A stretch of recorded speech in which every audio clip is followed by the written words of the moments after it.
Coach, 2-0 victory at home. First of all, can you take us through the game? We were prepared for it. We realized that they scored in 2 games and the trot they scored in the 98th minute. So we kind of prepared for that and the direct balls they were using. So good win. A game where you see your strikers or your attackers being more proficient in front of goals. Is extra work going in that department? Yeah, we are doing that. We're working in every department, you know. But we saw in the first 2 games we were lacking in that department. So I think we put more emphasis on the top of the pitch, but it's working. Quite a lot of transitional play here.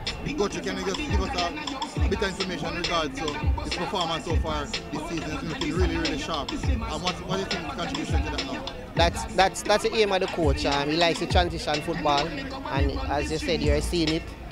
We're working on the pitch day in, day out, and that's the main part of our game, and we're liking it.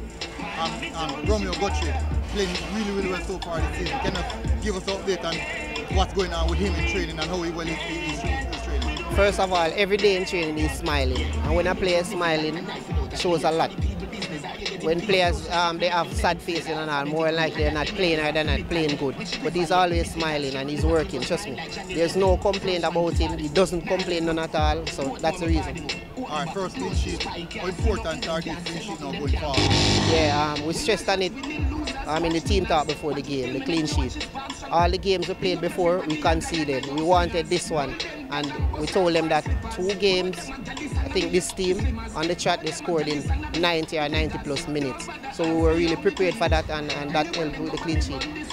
Back-to-back wins now, coach. Do you think that this side is picking up some momentum right now? Let's hope, because we have tougher tests coming up, and but I think we're on the right track. Barely made it in the playoff last year. What your ambitions this year to have a higher position this year? To win the league. That's the aim. All right, coach. Thank you. Okay.